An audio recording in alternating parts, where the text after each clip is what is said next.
we'll start the YouTube. So there's the YouTube's going. Hello, everybody. Hello, YouTube. Adam and Steph are well up for it. You can tell. Sorry, I'm sending you a text message.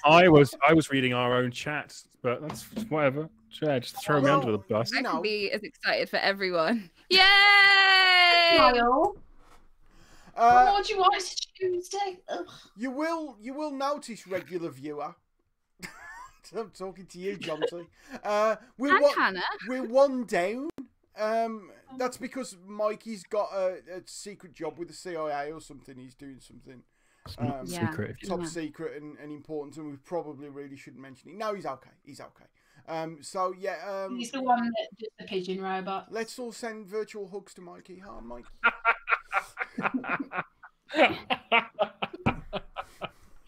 Just the image of Mikey trying to like with a screwdriver. Yeah, just constantly yelling about not having fine motor skills. Why have you put me in this department? Oh, he's ruined me. I was listening to this thing earlier this week, a podcast. He was talking about how snooker and darts should be comparable because it both involves high motor skills. And I just stop and go, Mikey won't like that. It's ruined me. You see, even when he's not here, he's here. It's the full strength smoke room tonight, so we're all telling stories, and we've got an order. Hang on. Full strength. You said that when Mikey's not here, it's not full strength. No. Is that what you're doing? No, yeah, I don't. Are you saying he waters it down? No, not saying that. We're the double strength squash, and he's the water. Is that what you're saying? No. Saying Michael is an ice cube. No. We're definitely not getting Arts Council funding now. We're the sweet, delicious Glenfiddich, and he's the terrible ice cube. Oh no! Right. First off, You know you're what? supposed You know to what? This drink is what whiskey happens with when ice. people aren't in the room. Yes, I know. They start saying how he really feels. I don't mean it like that, and you know it. But Just text me a crying emoji. I just want you to know. Oh, Might be about the pigeon drones. I don't know. It could be either or. look, I've got the passwords for the Twitch account, so you all shut up.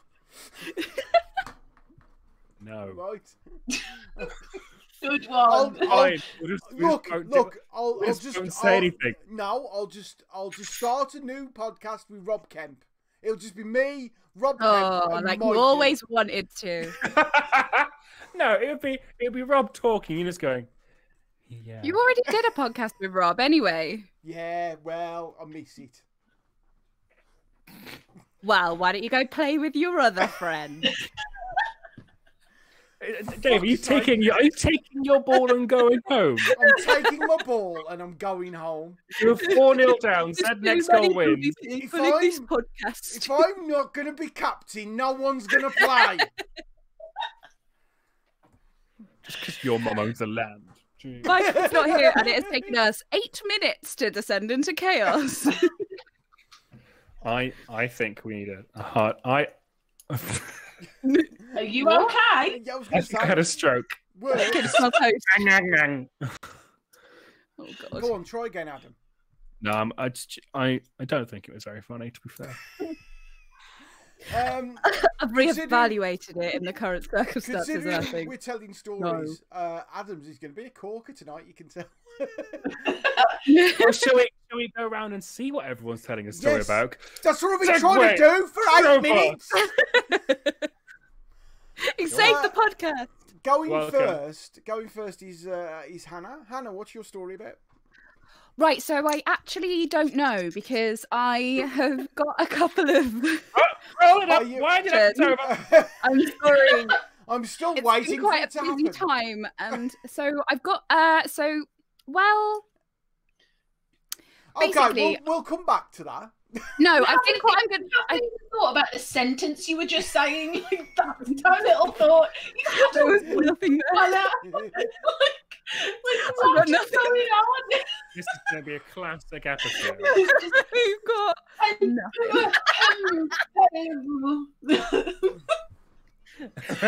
I'm going to tell a story about the time I won a competition in the Leicester Mercury. Okay. I think. But We've got literally a minute before we get there, so anything I'll run it through. Hannah, just make vowel noises and occasionally make a consonant sound as well. It's fine. Just go, you. I'll try. Until after 3 minutes, and we'll move on. Man, typical Tory, expected somebody else to do all the work. And then take credit for it? Yeah. Yeah, that's what we do. After Hannah, it's me. And I'm going to be doing a story which is one of those that's got 2 titles that's separated by a colon. Ooh. Yeah? So it's I went to a bad school, colon, that probably needed stitches. I'm excited. Is that a colon? I went to a bad school, that probably needed stitches. Did the school need stitches? Well, you're going to find out in about... I was going to say 20 minutes, but Hannah's might not last that long. I'd love it if Hannah's story is, I won a competition in the Mercury. Dave? Yes.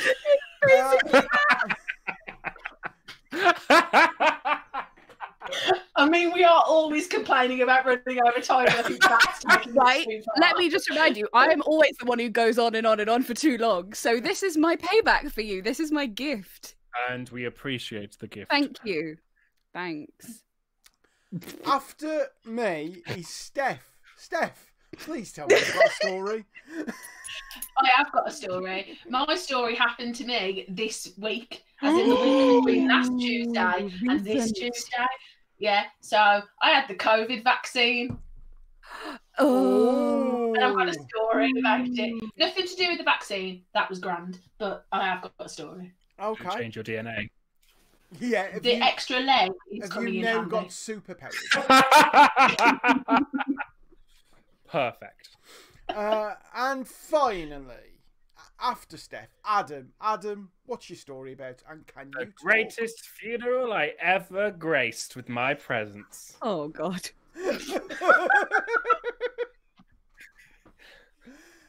Yay! Oh, tonight is going to go badly. So well already. Right, ladies and gentlemen, go wild, go crazy. Hannah Platts, ladies and gentlemen. Yay! Hi. So, my story begins in. If you speak slower, it makes it last a lot longer. Yeah. So, hands up, who remembers 1997? Hannah Platts, everyone! Yeah! I remember 1997. Was that the legendary 1997 where every newspaper had competitions in it?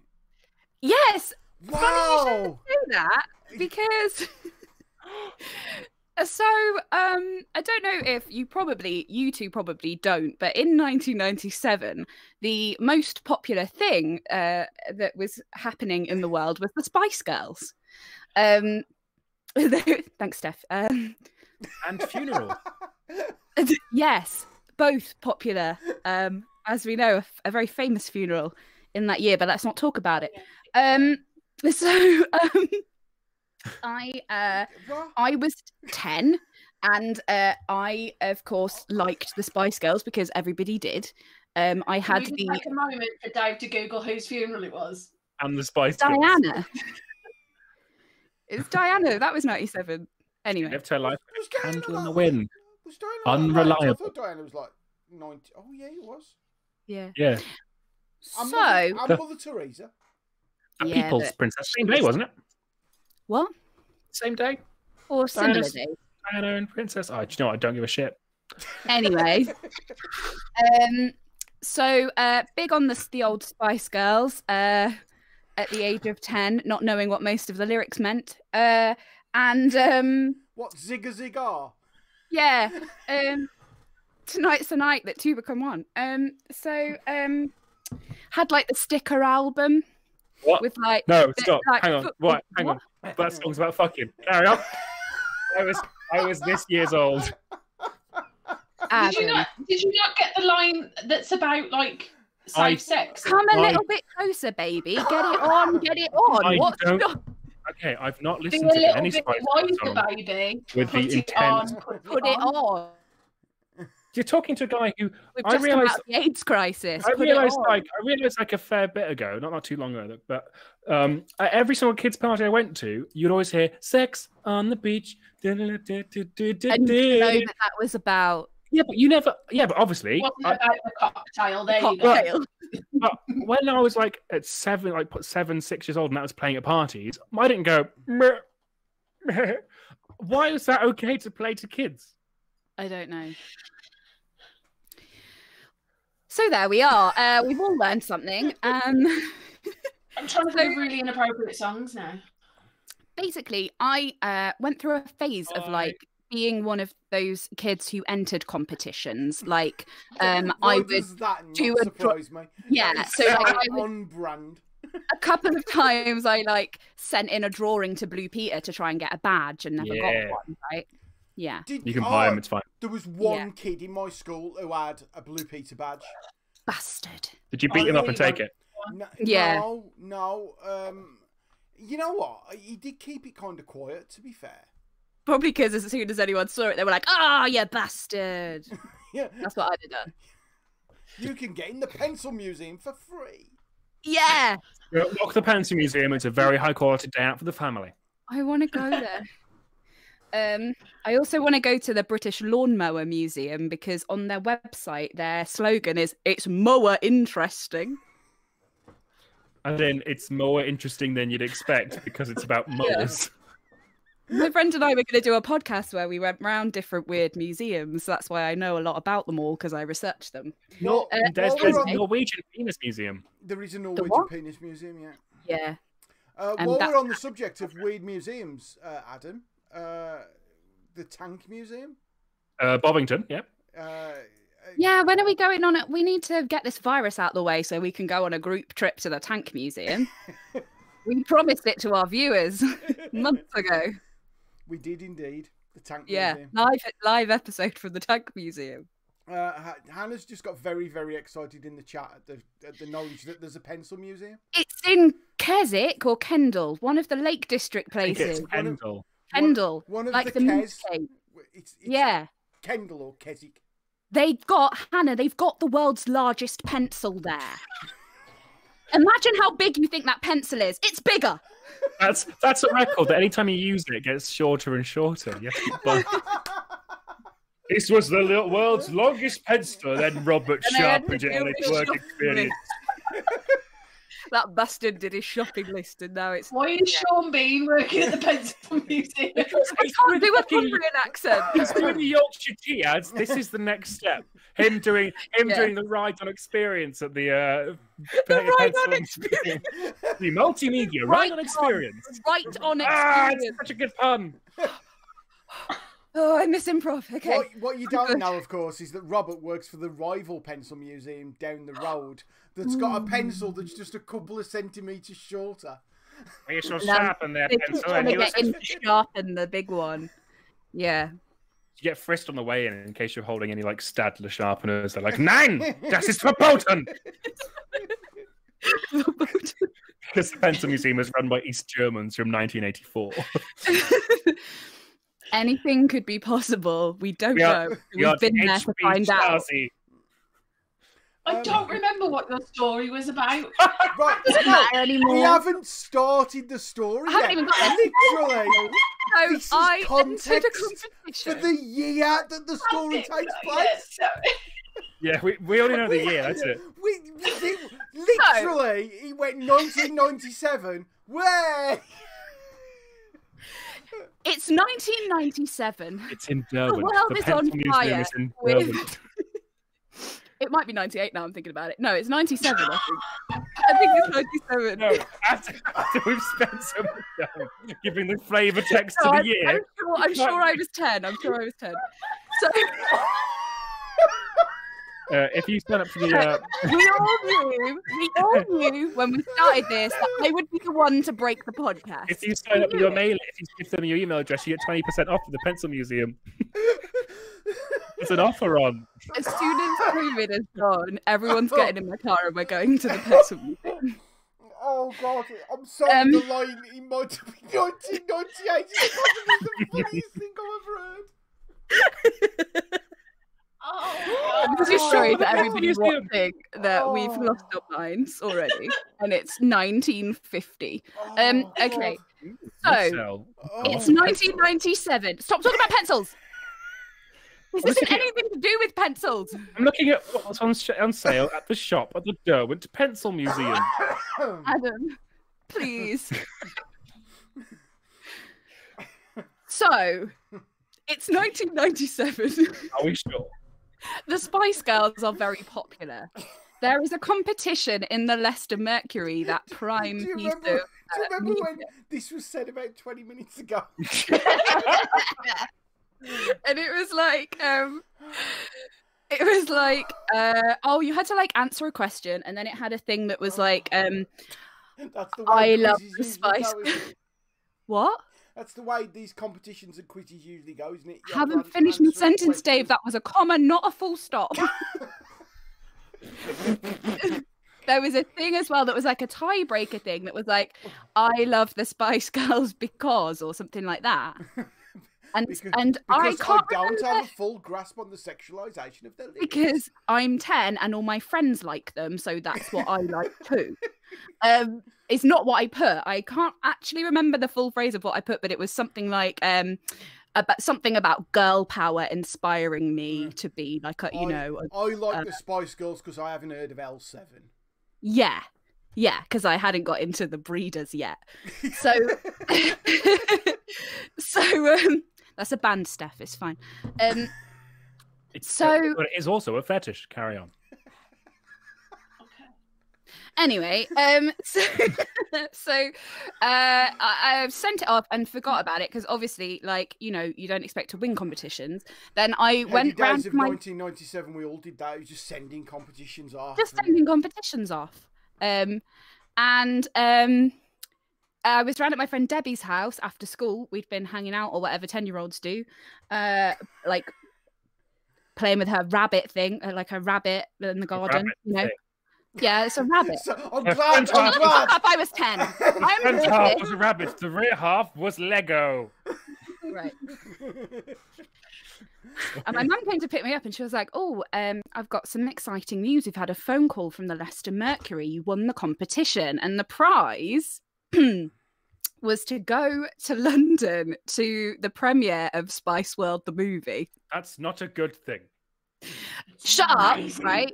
Hang on. Is this where you smelt most of these celebrities? Because Richard E. Grant would have been there. Richard E. Grant was there. Legend. Which was exciting because he's like one of my favourite people. So me and my mum went down, and so they sent us like a voucher thing for Planet Hollywood so we could have dinner before the premiere, surrounded by like film memorabilia. And like I hadn't ever been there before, obviously. Like I don't even know if I'd been to London before at that point. So I was just like, oh wow, this is great. London. You like in Planet Hollywood. I don't even know if it's still there anymore, but it used to be like they had a big thing on the ceiling that was like Sylvester Stallone in Demolition Man, where he's naked and he's in like ice and it's suspended above your head.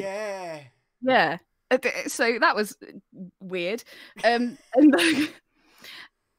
So we went down there and we had to we sort of got to like Leicester Square to the Empire Cinema, and we were like, oh, is there a way that we can just like sneak in? I don't want to have to like go up, but there isn't. You have to go up the red carpet. So me and my mum had to like strut our way up there, like, yeah, that's right, we're going to see the show and none of you are. And there was people screaming and it like waving banners and stuff, which was mad.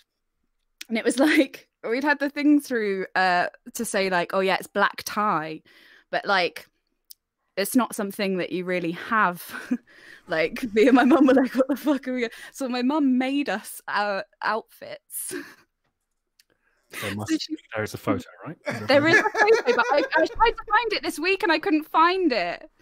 But so she made me this little velvet dress and this like black fur coat, like fake fur. So I was like, I'm feeling great walking out. And so we went in and we like sat in the sort of like it's in like 2 tiers. So we were in the kind of front tier bit, and you were just kind of looking around and being like, oh, look, there's a person who's famous. But it was all like 90s famous people. So it was like, oh, why are all those people queuing over there to get that someone's signature? Oh, why are they all young men? Ah, I see, it's Melinda Messenger. It was like, I don't know if you know who that is, Adam, because you're such a child. I am a very wee baby. Yeah, well, she was like a kind of pretty massive boobed woman. I don't really know what she was famous for, just like having big boobs. I think she actually started out as a page 3 girl. But she seemed very pleasant. She went into like TV presenting and stuff. She was like presenting, didn't she, eventually? But she was famous for like having massive boobs. And like, so on the front of like the second tier. I really want to know what Steph's googling. Melinda Messenger. Yeah. Melinda Messenger. Yeah. Or She Melinda presented Messenger. Fort Boyard. Oh, in which case I'll know her. Yep. Yeah. She's got blonde hair. I thought that was Annika Ross. No, Annika Ross was Yeah. Treasure Hunt. She was Treasure Hunt. Treasure Hunt? And Challenge Oh. Africa. Annika Rice might have been there, I don't know. What's going on? And so sat across the front of the second like tier was like a sort of more fancy seats, and that was Prince Charles and William and Harry when they were wee little diddy little kids, obviously. Right. So where did they put the competition winners? Well, we were in the sort of front section. And they're like, I think most of the famous people were more towards the back. But I definitely... So they could leave when they realised how bad the film was. Like, yeah, okay. don't touch the famous people. But some of them were further down. Like Melinda was down in our bit. And she I wasn't saw really Richard O'Brien, which was my most best thing because I was obsessed with the Crystal Maze. When I was little, like my only wish in my whole life was to be on the Crystal Maze when I was little. Like and so I saw Richard O'Brien and I was like freaking out. Because I'm cool. And look, I'm cool. So then before the film, like the shut up stuff. Before the film, you're my ally in this story. No one else cares about the Spice Girls here. The Spice Girls came out on the stage and like did a little like, oh, thanks, for coming to see our film and stuff thing. And I was like, and you turned into a baboon. I turned into a small monkey, and then they walked up the stage and up the center aisle, but I was on that aisle, so I felt the air from them as they walked past, like, yeah. That's the worst celebrity story. Like, I felt the air from them. The air from all 5 Spice Girls. Did you not even at least put your hand up for a high five? It wasn't that kind of occasion, Dave. I was in black tie. What the clip? Yeah, please clip that, John. You've never been through a gown. It's one of the unwritten rules of chivalry is you do not high five at a black tie. At a white tie, you don't look people in the eyes. So, so I got to see the Spice Girls film first in the country, and I don't care what anyone says, it's still quite funny because Richard E. Grant is hilarious in it. Oh yeah, he is. Yeah. I love the film. Yeah. I watched it again recently because it came on TV and I was like, oh, memories. Which is what reminded me about this story. That's from Cats. And I came out and there were people, we had to walk back down the red carpet and everyone was like screaming and shouting to us like, what was it like? What happened in the film? What was it like? And we were like, yes, it was very good. I'm not famous. It was very good, thank you, bye. Very good, thank you, goodbye. Yeah, so probably the only time in my life I got to walk a red carpet. Because of the now when we do the film version of this podcast. Yeah. We'll have the red carpet. Or you might get to do a TED talk. Yeah, maybe. Or about, just I don't know what about crows. Just get red carpets. Just get some red carpets and just walk up and down my living room like this. Thank you. Yes. Thank you. Yes. No, it was my co-stars really that did the way. Yeah. Thank you. Yeah. Yeah, do that. You've done that before, haven't you? Shut up. What do you think I do while I'm making my tea every morning?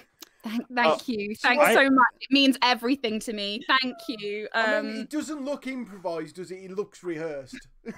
Yeah. Whereas when I'm making stuff in the kitchen, I pretend I'm on a cooking show. Yeah, I do that as well. Yeah. I pretend that I'm Nigella and I'm really enjoying my food.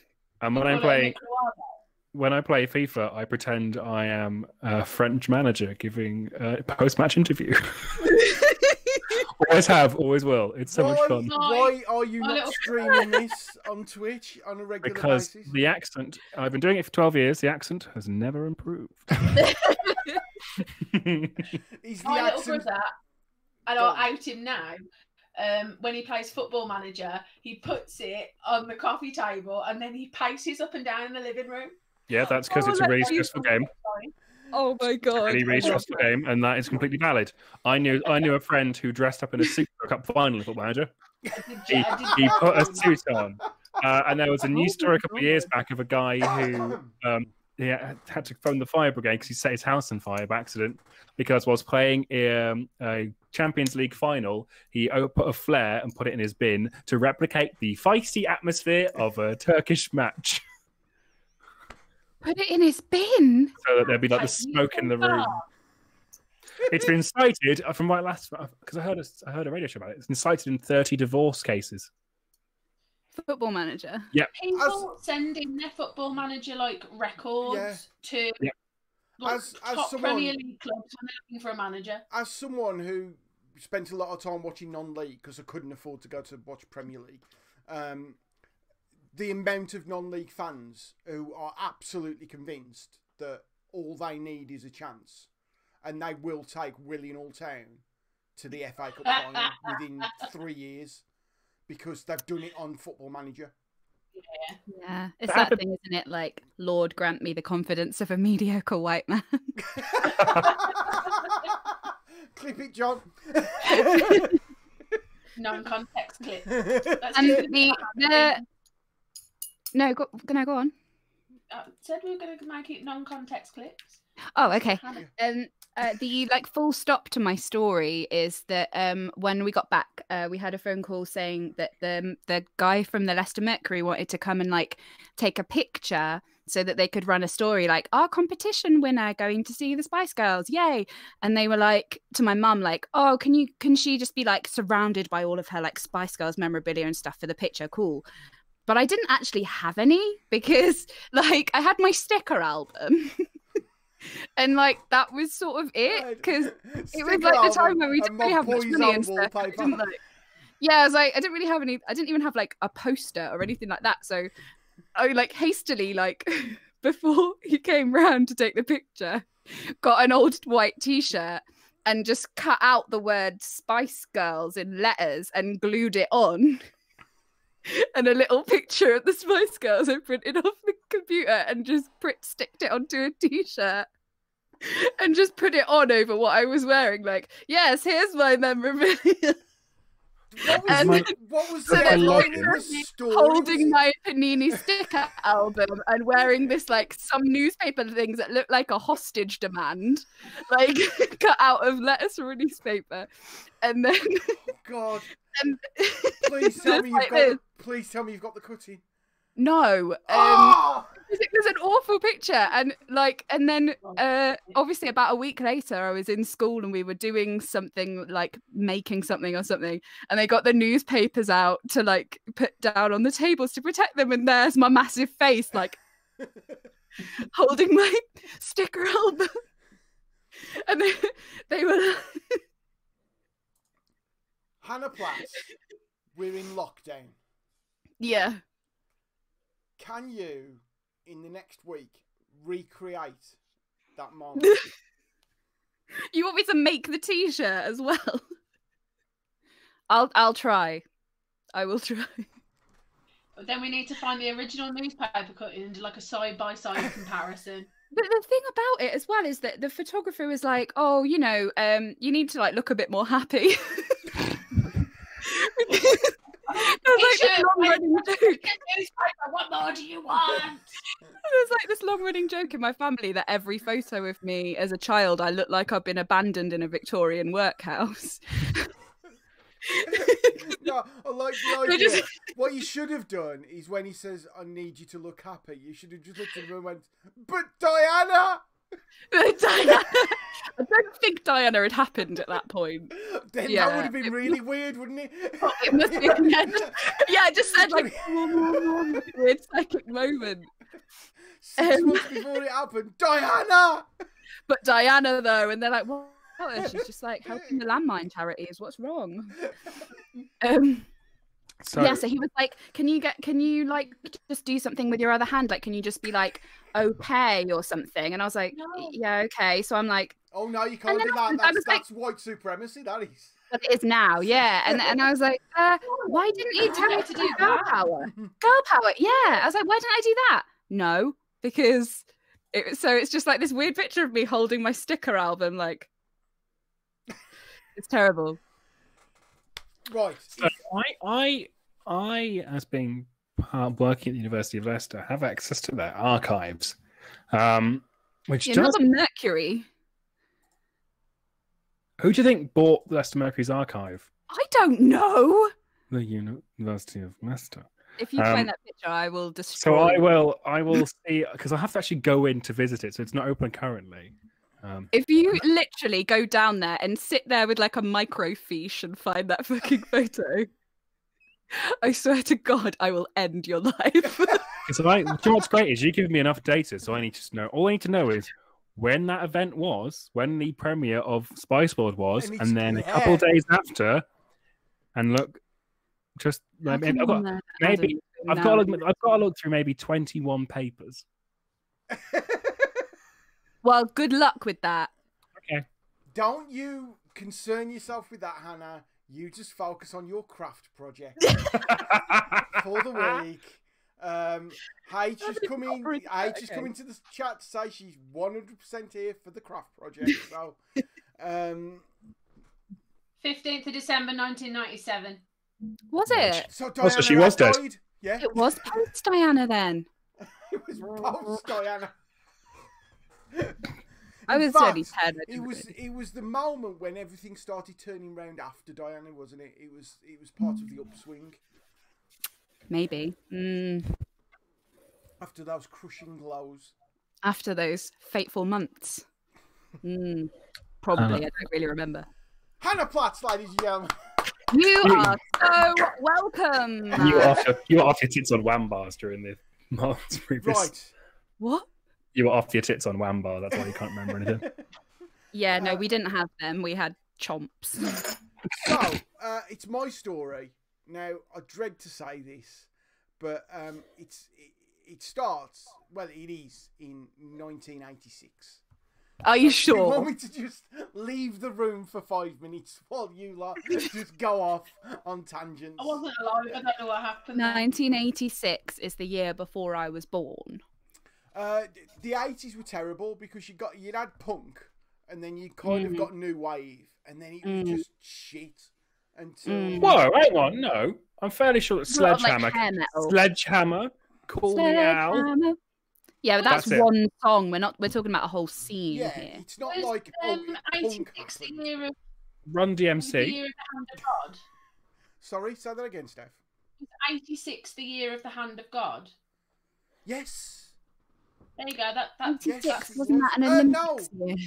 Was it 86? Yeah. Was it 86? It was yeah, earlier 'cause than 1990 86. 82. was Yeah, no, it would have been, Under God, yeah.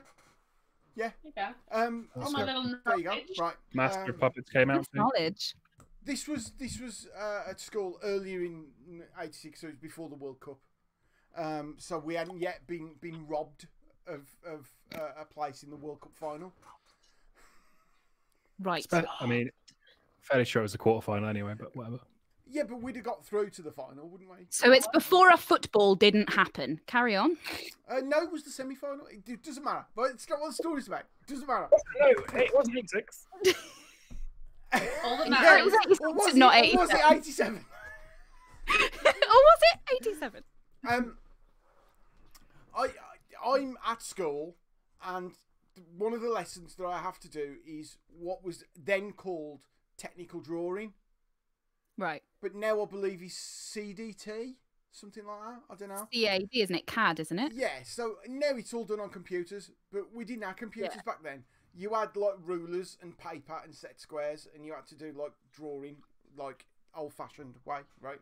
With a compass. Yeah, that sort of stuff, and French curves and all that, right? Right.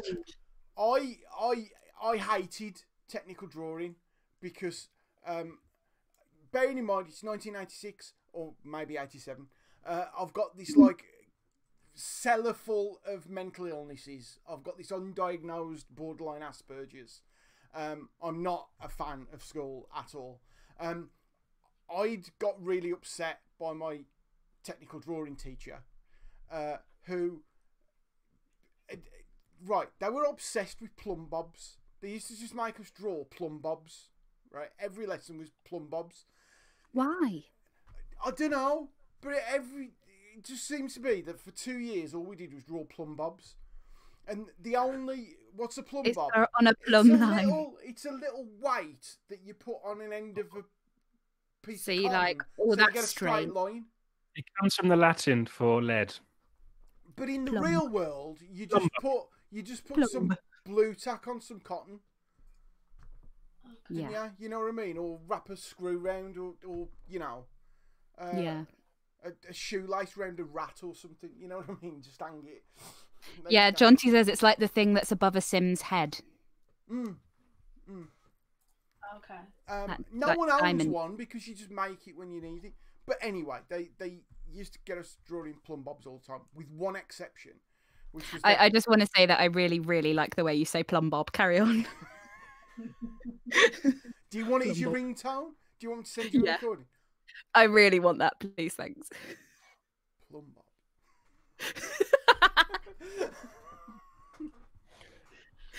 I love it. As you were. Faye, if you're watching, I apologise. Greg's not here and we just got insane. This is the effect I have on women.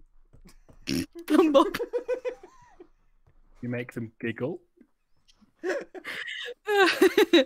Plumb bob. Where was I? Yeah, right. You were saying plumb bob. You were at and the plumb bob. I'm not saying it again, Hannah, because you can't be trusted. They made us do. I'm Right, listening. Are you? The only exception to drawing those things I'm not going to say was Dicks. They gave us a project, and to show how bad the teaching was at my school, he went, right, the project is technical drawing.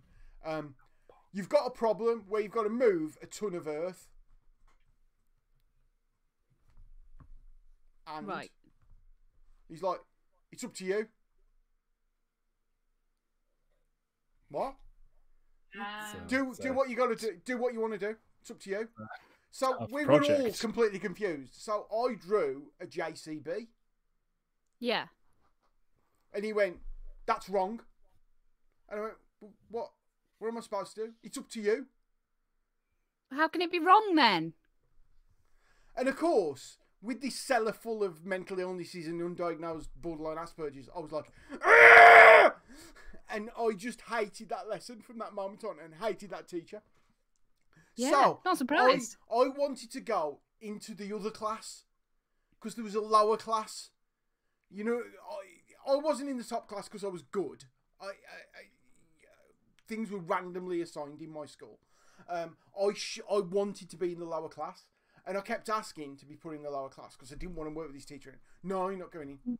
Anyway, we've got technical drawing at the afternoon, and at dinner I went home for dinner because I only lived down the road, and I'm walking back with my mate Craig, and Craig goes off to his house and I go up to my house, and then I realise I've forgotten my key. And I'm a latchkey kid. Mum and Dad both work, so I can't get in the house. So I go around the back garden, and we got a dog. So the dog's in the kennel, and the dog kind of comes out, like, "What are you doing?" Yeah. And I have this bright idea that what I'll do is I'll break the window in the back door, Oh. because I know the key is in the back door. Yeah. So if I break the window, I can reach in, get the key, let myself in. And although that means any burglar could do that, the burglar can't do that because we've got a dog in the garden. Yeah. Up there for thinking, down there for dancing. Like it. Exactly, right? Yeah. So, I'm on edge. I'll get a random piece of wood, and the window's about that big, square thing, and I just go over to it and go bang, and nothing happens. Right? It's like Wait, with your tough- fist? No, with this piece of wood. Oh, right, a piece of wood. Right, So sorry. It's like toughened glass, right? It wasn't double Nice. glazing, but it To was stop people from to smashing stop it people and from taking smashing the it key and out. reaching in and getting the key. Yeah. So I Makes got sense. increasingly larger lumps of rock and wood and whatever, until Right. eventually Large wood. the window gave way, and I went and sliced my finger open. Oh. Yum. Oh, God. And I remember at the time it didn't hurt. No. But it was That's always a bad sign. It was bleeding a lot. And I'm Mm. like, right. Now, you know how I thought ahead with, if I break the window, no one can break in because the dog's here. Yeah. Yeah. I didn't think ahead enough to work out that if I put my hand in, I could reach the key. Oh my Yeah. God, Dave. What I'm an idiot. What can I say? I couldn't reach the key. Oh. So I'm standing there. The dog's looking at me like, what are you doing? I'm there with just all this blood pouring out my hand. And I'm like, right, what am I going to do now? Oh, no, I'll go to Craig's. Yeah? Because I was going to call for him on the way back to school anyway. So that's Yeah. fine. So I walked down to Craig's. And he opened the door and he was eating a sandwich at the time. And he got a mouthful of sandwich. And I just went, have you got a plaster? Just Oh my all this God. blood. I remember the cuffs of my school shirt was just covered in blood. He just looked at it and went, right? Oh my God. We went in, and Craig came from a very nice family where, they were very well off. So the mom, Bled all over the carpet. the mom didn't work, so she was in, which was right. It's not my mom, but it's somebody else's mom. They can fix this. Yeah, a mum will fix A this. mom will fix this. Mums just know. And, Yeah. and to her credit, she fixed it, right? The bandage that was on my finger was Oh my God. this. Right? She's just panicking, like, Yeah. put more on, put more on. Right? It's bleeding through it. We've got to keep going. We've got to keep. Buy more bandages. Oh my God. It's like this on my finger. Like you've and stuck she your said- finger inside a tennis ball. Yeah. Or maybe like one of the small kids' footballs. It was more that kind of, you know what I mean? It was quite hefty. So she says, go to school and go and see the school nurse. Right. So I'm like, okay. And That is a proper mum response. Go to school. If it's bad enough, they'll send you home. Yeah. But they couldn't send me home because where could I go? All I could do Yeah, was yeah, sit no. in the kennel with the dog. So walked to school. Went up to see the school nurse. Took the bandage off. It was still bleeding. Oh shit. No. Right. And the school nurse did an epic piece of nursing by putting a plaster on it. Nice. Oh my God. Did she not give you a wet paper towel first? No wet paper towels. No. Ooh, they've got better. It was a plaster, right? The plaster was moving around. I was in gonna say, the did it blood. just drift off? So I went back like 5 minutes later to say, can I have another plaster? It's still bleeding, right? By this my point, God. it's starting to stop. So she puts another plaster on. And I've just got this like blood-covered cuff. And there's all this dry... And I try and wash it off my hands. But if you've ever tried to wash it, like, you got to scrub it off your hands. And I go into technical drawing, where we have to draw a plumb bob. There you go, Adam. Said it. Then. So as I'm drawing this intricate plumb bob, right, I'm just leaving blood on the paper. Oh my god. So I'm like, sir, can I have another piece of paper? And the one thing they really hated in my school was wasting paper. Mm. He was so angry about that. Why do you need another piece of paper? And he looks at me, he looks at my drawing and he goes, what's that? And I went, blood? And he went, where from? Oh, funny you should say that. I've got this bit of raw beef in my pocket that I sometimes like to just daub on paper for no I reason. used it as a ruler. Yeah, I read that you could use it as an eraser, like if you just. Turns out, no. Where did he think it was coming from? It's, you know the phrase, for mistakes, use a steak. And so... That's why it's called a mistake. Yeah, 'cause you need to use mistake. What would Mistake. have been a much creepier answer is if they'd gone, where's that come from? And you went, oh, it's not mine. Where didn't I it don't come know. from? The ceiling. Who can While he was say? looking up, he just ran away. My eyes! He just look up at him and it's like, oh, oh, oh, oh. Sir, these marks have appeared in my hand. Quick, call Gabriel Byrne. Just go full SARS. You're like bleeding from the eyes. I'm here to spread it to all the children and the SARS fairy. No, I'm thinking more stigmata. Yeah, I was going for stigmata, yeah. Why not both? Gabriel Byrne being a hot priest. He got really angry and gave me another sheet of paper and said, don't bleed on this one. Ah, yes, Okay. that works. Ah, that famous command to just shout stop Stop bleeding! bleeding. I'm healed. Stop! Just suck all the blood Fine. into a different part of my body. But Which finger was it? Which Little hand? finger, was it? this little finger on my You're right. right. So, His little are you finger. right-handed? I'm right-handed as well, yeah. In my head, because so you're as you're writing, it's just like a perfect bloody copy about an inch below where your hands are a minute. Oh no. Absolute perfect one-for-one match. Just an inch Like, and a half like you were lower. cribbing off a demon. Yeah. Anyway, Is that what happened? Is that So what happened? Were you cribbing off a demon? cribbing off a demon? Were you cribbing off a demon? Cribbing off a demon, madam? Cribbing off a demon, was it? Demon cribbing, were you? Cribbing off a demon? Shall Were you? we, Yes, shall we it go, Steph? Just leave I'm them fine, to I'm it. fine. Anyway, the second piece of paper got ruined.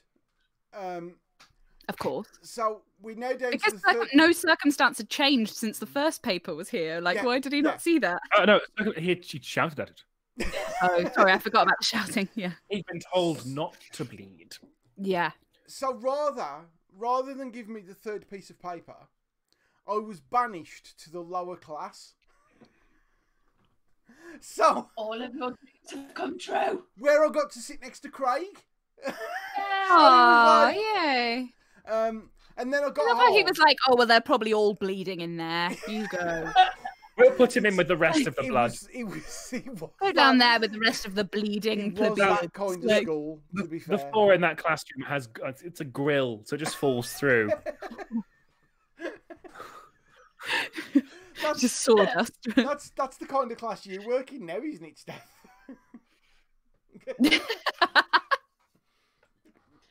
There are lots of stains on my carpet, and I can't account for all of them.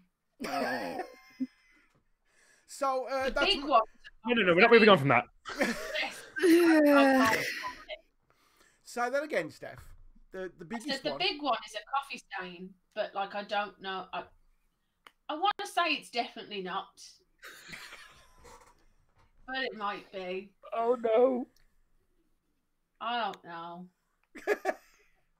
Anyway, That's the sad face. Just That's- give you a Sad little restarting chat. face of a that's teacher. my story entitled "I Went to a Bad School." : that probably needed stitches. Yeah, Um, probably did. And Is it still scarred once now?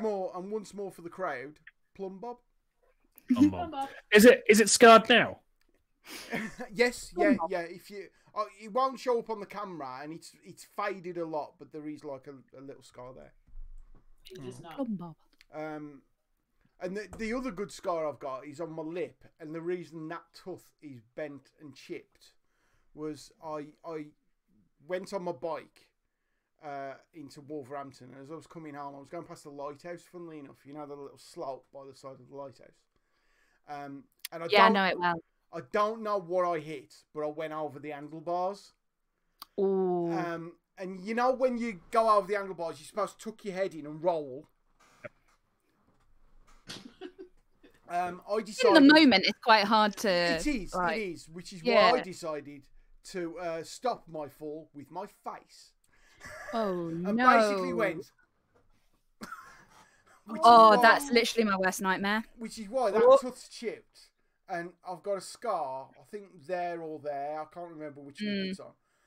But So mine. it was like there. lip. It was ground lip tooth, Yum yum yum. and that absolutely pissed out of blood. And Yeah, I it went- does, doesn't I it? kinda- Yeah, I've I split went my like lip. that, and it was just blood all on the back of my hand, and I just Yeah. wiped it on the wall, and for years there was a blood stain on the wall. God. This has That's been a right. public service announcement for Wolverhampton. Oh, did that? Regularly clean.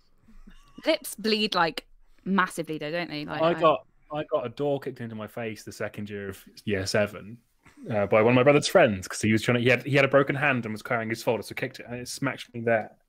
And I went, "Oh, it's fine, don't worry." Sat down. And my mate went, "Oh, you're bleeding," and then he was like catching the blood, and then his hands filled up, and then I had to put my hands underneath. It was great fun. I got heads hit in bleed the really mouth nice. with a rounder's bat when I was. Yeah, but that's your own fault. You should have given the Primary. muggers what they wanted. Yeah. During PE. Yep, Just muggers. getting mugged That's during when muggers PE. will get you. I managed to hit the ball into my own face. During a- I was I like mean- walking behind someone and they swung it behind the back ran of to their head and I second was base. stood there. I ran to second base still, so we got half a rounder. Oh my I got god. there. Because you're a badass. There was a kid I in got my there, and the referee went, "You okay?" And I went, "Oh no, yeah." I think it hit the top of the bat, and just smacked me in the eye. But I was like, "No!" You were like, no, I must win If it had lodged in there, for the you'd have- team. If it had lodged in there, you'd been able to do a whole rounder because they wouldn't be able to try and get it out because that would have been impeding the runner. So, and that's a foul. So you'd have been fine. So next time you do it, try and hurt yourself more. Okay. Can't There believe you was, remember the there was a rules of kid in Rambo. my school who nearly impaled his own foot with the javelin. How? Ooh, What? that'll was he, do it. Was he So- chasing after it? Oh, So, it's so long. no, Listen. no, right. So what he did, you know, when you throw a javelin, I Yeah. mean, this is perfect technique. You're supposed to kind of go like that. Yeah? Yeah? Right. Yeah. It's a long, spiky pole. Yep, He went, that's the javelin. he went like that. What a dickhead! So it went right. So, no. That wasn't how. No. That wasn't where he almost impaled his foot. Because what he did was he kicked the javelin pole as he was running, tripped, and went like Oh. that. So All the javelin- way over. Right. I But- stand by my original statement. He went. How do you even? Yeah, I mean, it was impressive, but the thing was, he didn't cross the line, and it went over the line. So you've got to imagine, all us kids are just doubled up laughing, and then the teacher, in what was absolute comedy genius, went over and measured it. I was like, 3 centimetres, Terry. That's No, actually- honestly, Please tell me it was shorter than the length of one javelin. Oh, Like, he yeah. somehow actually, Yeah. like he hadn't even thrown it a full length. I like to think that teacher just went, "Oh, I'll show you, you little prick." Like, that's it. Who doesn't like that kid? Like, And you Oh know, my God. you know that games teacher was right in the pub that Friday night going, "You'll never believe what happened to you." Yeah. Like, He's still gonna fucking throw a javelin again, the tiny bastard. because we were taught by Sean. Oh, Bean. Sean. Anyway, I He's a covered, busy man. Oh. He's a busy man. go on. I covered a PE lesson once, and a girl dropped a shot put on her own foot. Had to go to hospital, and I was never sent to cover PE again. That's like when that's like, You owe like her a a husband life has to push debt. the drum. When you say It's that she, energy. she dropped it on her foot, was she holding it? And did you walk behind her and go, "Boo"? Boo. No, she was like playing about with it. She was showing off for the lads, and she was like trying to juggle with it. And I went, "Don't drop it. If it hits your foot, that's gonna hurt." And like, I literally turned around and heard, "Doom, ah!" I mean, that sounds a lot like a curse to me. That sounds like you cursed that girl. I recently watched a video which is two blokes playing football with a bowling ball. So that's same level of energy, because you're going, I know how this is going to end, but I can't take my eyes away.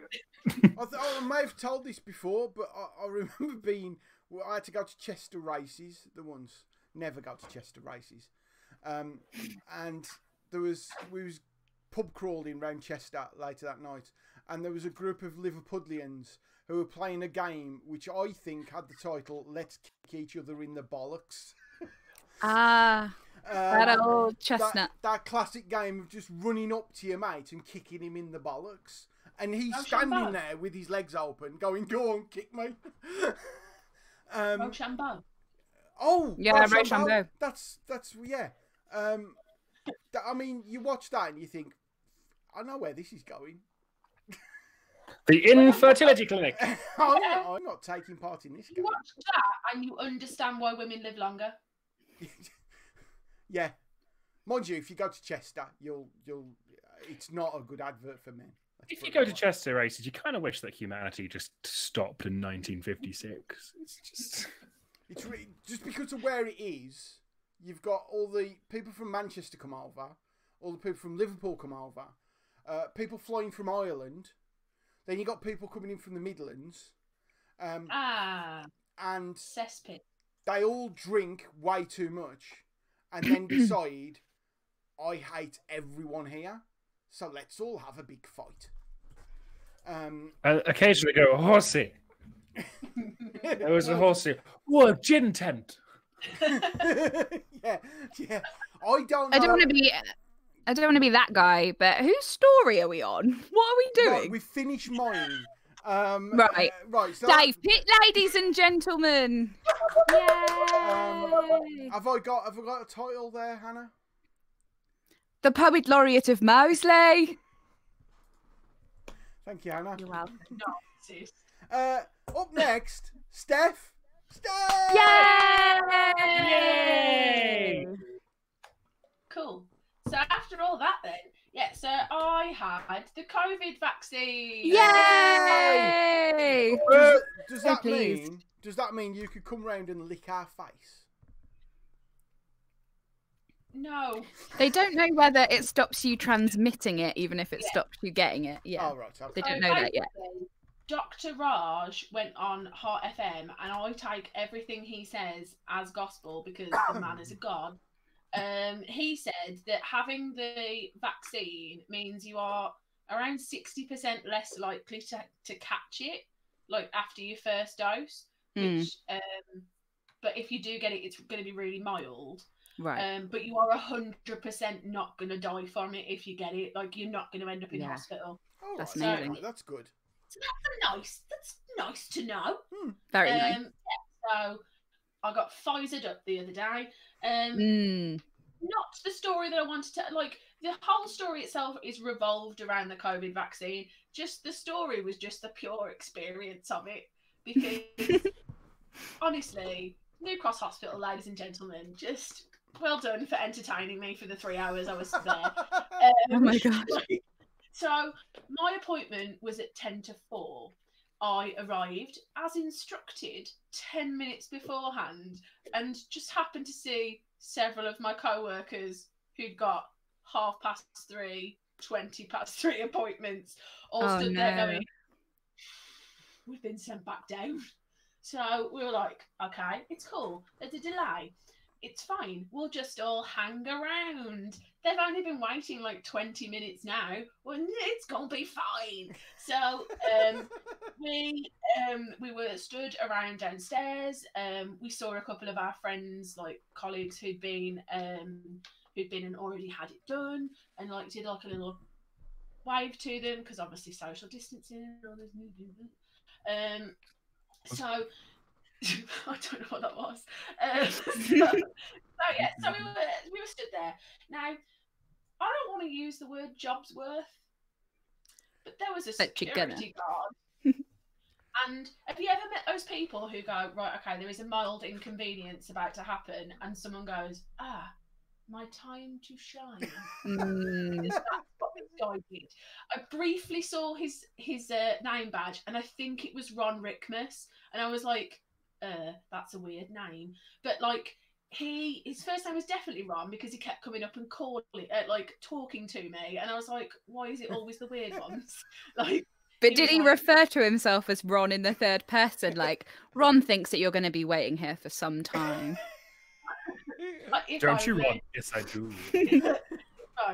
So like, we got there, and he was like, "Are you here for the COVID vaccine?" I went, "Yeah." He went, "Join the party," and I was like, "This motion already makes me hate you." If you're very special to Ron, you can jump the queue. No.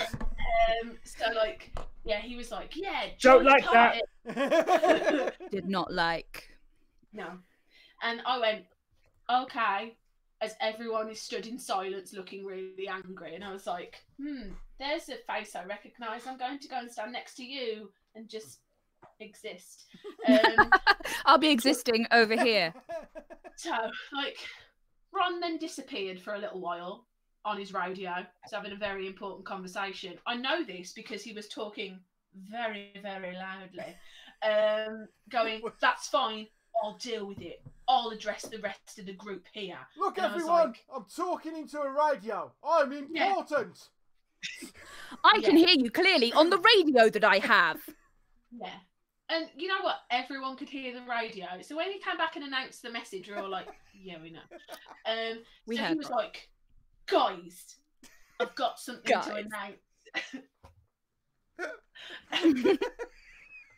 He sounds like a keeper. Go on then, Ron. To be fair. And he was like, I bet Ron's done a course honestly. in like customer relations. Yes, like, Ron has definitely done a course.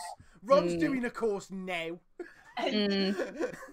I was born doing courses. I am Ron Ruffle Rickmansworth, whatever his name was. Ron Rickman. So Or was he Rick like, Ronman? We don't know. I don't know. Like, I think I made up his surname in my head. It suits him really well. I flashed it and went, yeah, that's definitely what you'd be called, dickhead. Yeah. Like, so, yeah, he was like, I've got an announcement. And I'm overplaying the gun finger.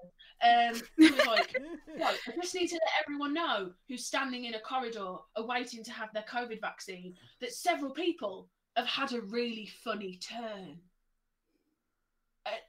So we were all like, suddenly I'm not feeling like I want to do it. Right. It was like, yeah, a couple of people have had a funny turn, so it's delayed the process. So what we're going to do is we're just going to wait here, and then I'm going to get confirmation for what happens next. So essentially, he gave us fuck all information. Yeah. And then disappeared But my again. God, he felt important. He gave you a little nugget of something a little bit worrying and then pissed off. Yeah. So like, me and my mate were stood there, and we were like, oh, this is mildly inconvenient, but it's going to be okay. Now, as this, like, we were literally waiting in a doorway as you enter the hospital. So obviously things had started to get a little bit overcrowded. So people at the back who'd come in had now come in and were closer to the lift than the people who had already waited for said lift.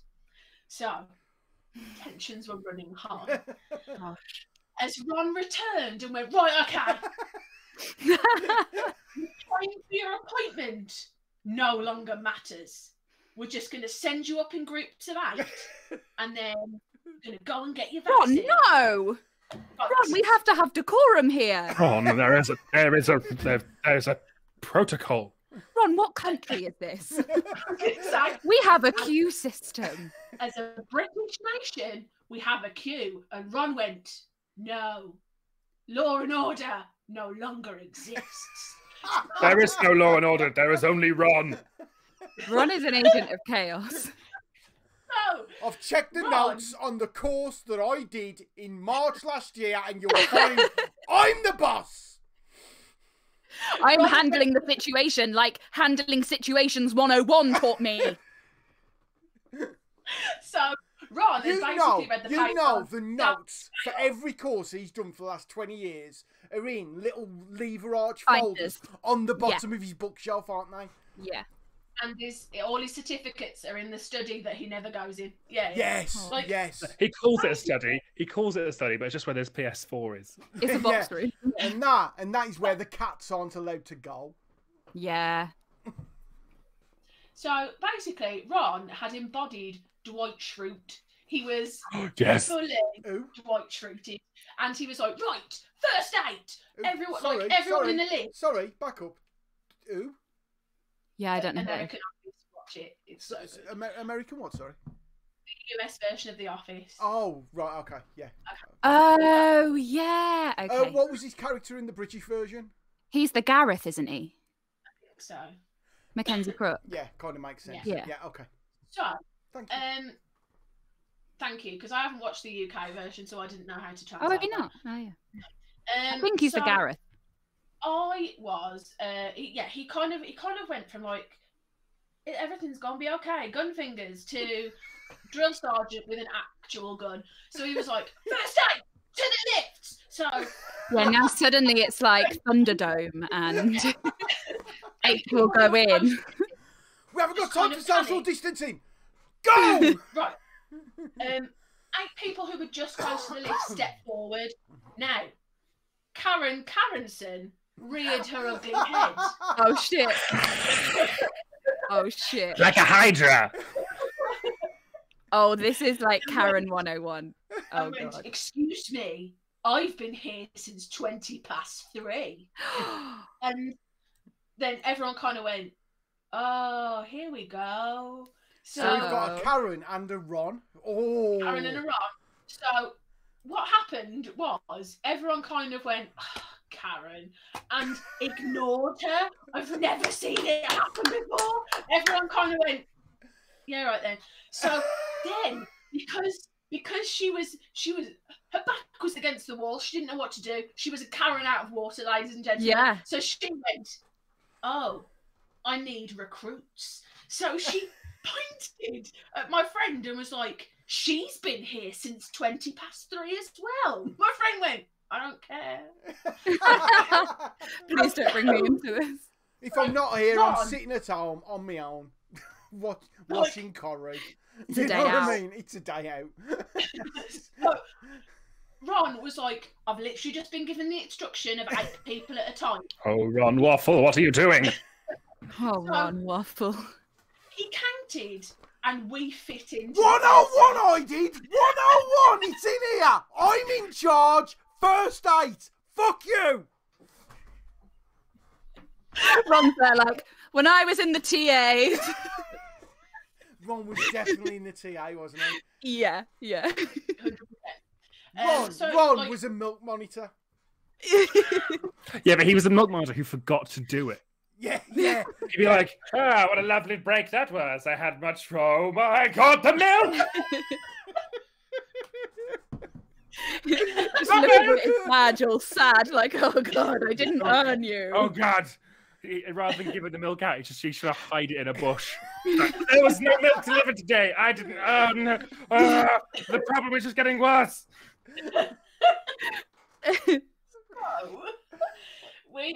So Ron counted out the first 8 people, and myself and my friend were in it.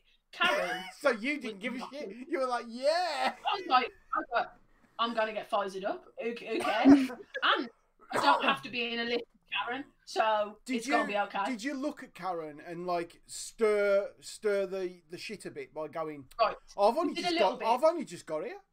We did a little bit, but like in a really like, we're going to be so nice about this. So my mate went, you know what? Do you want to go in front of us? And she was like, no. If that's how they're going to do it, that's how they're going to do it. To which I went, look, I really don't care as long as I get it.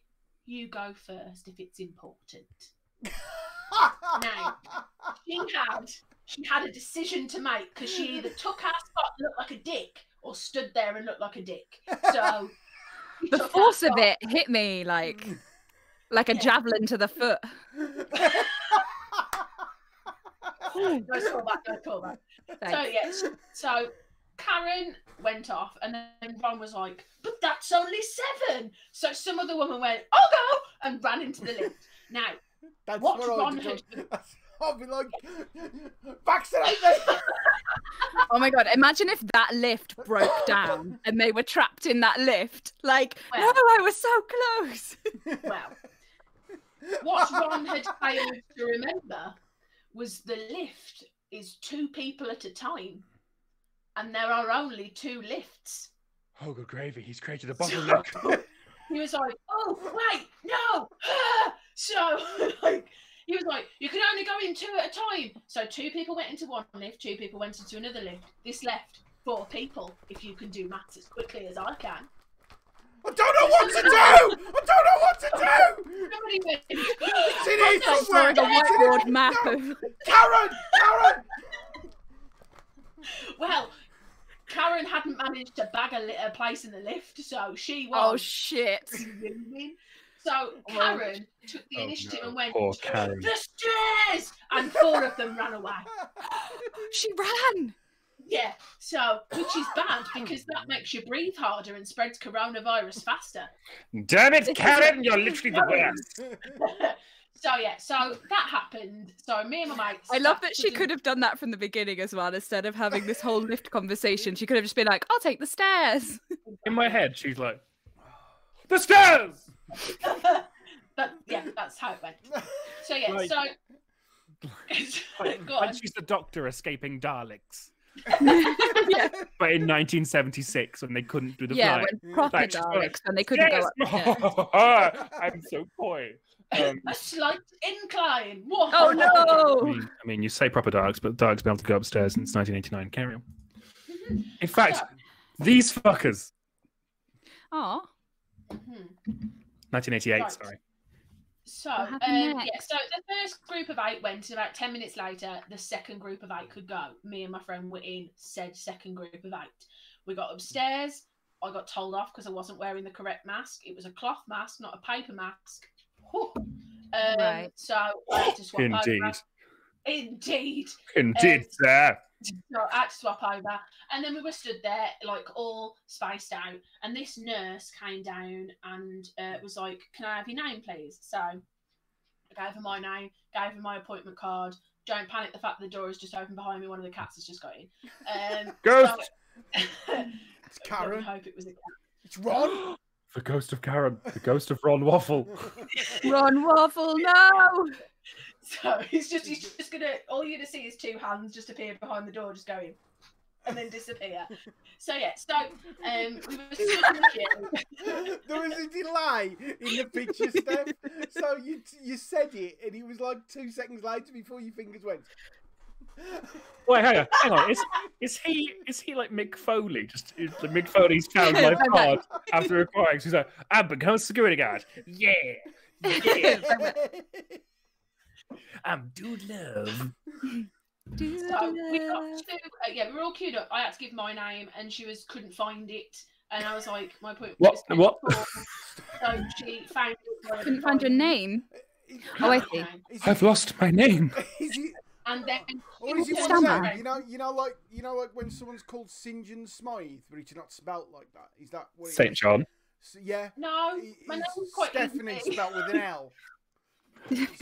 My dad tells me off anytime I go to rugby because I'm always like, oh look, as for football, sorry, it was like, oh look, it's St. John's ambulance. St. John's ambulance. How many times have you made that joke? Every single time. Must be I knew it. I knew it would be every time. Every time. Yeah. Syndrome's out because in my head they come over and like, hello, do you want Syndrome? Syndrome, this man's got poorly tummy. I'll get you one as original for him. They're all called Syndrome. Oh, They're all underneath their scrubs. They're all wearing like corduroy red trousers, and just all called Syndrome. And it's a joke that's kept me going for 2 dozen years. Two dozen. My dad had an absolute hatred for the St. John ambulance people. It's sticking. He was an arch communist, which I don't think they're capitalist. I don't think that. Very classic capitalist volunteer yeah ambulance. He was also a first aider, and he used to do lots of back in the day they used to have the bucket man in football. Yeah, with a sponge. Yeah. And there was like this... You're not allowed to do that now. No, you're not. It's blood contamination. No. But one of the goalkeeper, tipped the ball over the bar and landed, and his foot went to the side.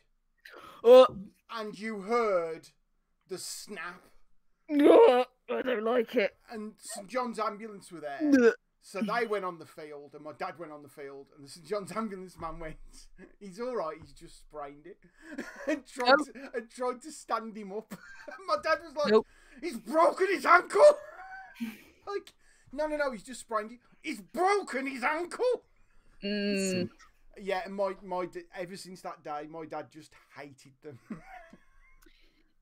They're quite obsessed with putting people in the recovery position, aren't they? It's always like. Yeah. Yeah. Recovery position. Has that helped? No, my finger's bleeding. Have you got a plaster? Have you got a plaster? Damn it, St. John! You didn't teach us this. Poor St. John. You taught me how to use fun people better and to put people in the recovery position. That is it. And how to make a lovely cup of tea. And tie a sling. A lovely out. Got a broken leg. Sling him. You never really need a sling. They think it's not a good thing anymore, doesn't it? Because you should move it around. Anyway, as you were. Yeah. So that's my friend's name. My friend gave it to her. She looked at my friend's name, noticed the time, and went, "You're late." And she went, "No, I'm not. I've been stood downstairs. It's 3:15." And this woman went, and carried on down the line. Oh. I was like, we really need to be aware that my friend is not only a boxing coach, but like, she's scary. Don't upset her. Yeah. She's small but mighty. I can't hold her back. Like, yeah, I cannot restrain this person. Yeah. So like, she walked down the line. We were like, rude. So we carried on down the line. Then we get to the first check-in. So you get a clipboard. You have to bring your own pen. That's very important. They get very angry if you don't bring your own pen. Okay. Because then they have to provide you with one, and then they have to sanitize it. Right. So my own pen. I was ready. I'd read the instructions, apart from the cloth mask. So I filled out all my details, and then they sit you down. Now you are literally in stripped out wards, and it's so surreal. So like, sat there, and for ages loads of people were being called forward, and like nurses and doctors were coming down going, I've got room for like 2 people, so they call 2 names and you go off, I've got room for 3 people, da, da, da. So this nurse came down and went, I've got room for 4 people. So this nurse, who was the same one who'd been taking names, was now shouting them out. And she came down, she looked at me and went, what's your name? And I was like, and so I told her, and she went, I shouted your name ages ago. I guarantee you didn't, otherwise I'd have got up. Yeah. And I'm not sitting here for giggles. Like. So she was like, huh. So I looked at her, and I must have had the look on my face of, oh, you're going to need a hospital bed, because the other nurse went, why don't you just come with me? Like, and I went, she's lovely, isn't she? To which this nurse was like, honestly, they're calling nurses from every department. You should hear the arguments that are going on. Oh God. Yeah, so all these people who don't like are coming from like different hospitals and different departments and don't normally work together, Right. and like want to do things their own way, and are not doing it the way that other people like to do things their own way. Things are getting tense. Gosh. So they sat me down. Plus, of course, they are a bit rushed with like the last Yeah. year. I can don't get me wrong. I can totally understand why tensions are high. So they sat me down. I'm now through to round 2. So like sat me down. Now I really don't like Come on, fucking needles. gladiators. And round 2. You may remember the blood donation story. I'm not a Oh fan of it. yeah. So obviously, my legs have started to go, like they're starting to bounce while I'm sat in this chair. And everywhere I look, someone is doing something with a needle. So there was a point where I've got my clipboard and I'm literally just doing this. Oh, Steph. So a nurse came over and went, "You all right?" I went, "No." And she went, "Now, I'm supposed to do that woman first, but she has said you can go before her." I just saw your face like. I went, "I'm really sorry, but I'm in a stage of prepping myself. So if you do this out of order, I'm gonna freak out. So please do her now." Like, so she went off. So then this very lovely nurse came over and did my vaccine. She was amazing. She was so calm. She recognised that I was absolutely pooing myself, and like she was like talking to me, asking me about my job, like proper distraction techniques. And then she did it, and then you get a little sticker that says the time you're allowed to leave. So I was now allowed to be free. It was a sticker that was like, "I've been vaccinated." I did I not. mean, Smiley face. to be fair, there was no lollipop. There was no welcome What? sticker. Quite frankly, bullshit. So The lollipop. When I get mine, I'm going to make myself a sticker and stick it on it after. I did mine while wearing your homemade Spice Girls t-shirt. I will be wearing that, yes. So we got through. So after you hand over your clipboard, then go and sit down 15 minutes. It's like being in a zombie apocalypse film. There is just corridors with chairs spaced out, and you just go and find a chair and wait. It's so weird. So the only chairs available were now right down the end of the corridor in a little side room. I sat next to our friend for 5 minutes, and so we were chatting, and then he went, "It's my time. I'm not going to stop here long enough than I need to." I was like, "Thanks, leave me on my own. I've still got 10 minutes." So he wandered off. I was on my phone for what felt like 10 seconds. I then looked up. Let's guess. Who comes in? Is it Karen or Ron? I hope it's Ron. I hope it's Waffle himself. Neither of them. Oh. Damn. Is it Pope Benedict III? No, it's not. He's dead, isn't he? The fourth? Tell the story. That was a very shut the fuck up. Yes. I am tappy on my phone trying to wind down this 10 minutes. I look up as the most beautiful man to ever grace the planet sits down next to me. Pope John Paul. I wasn't there, Steph. Looked directly at me, and I went. Reaction when stuff like that happens as well.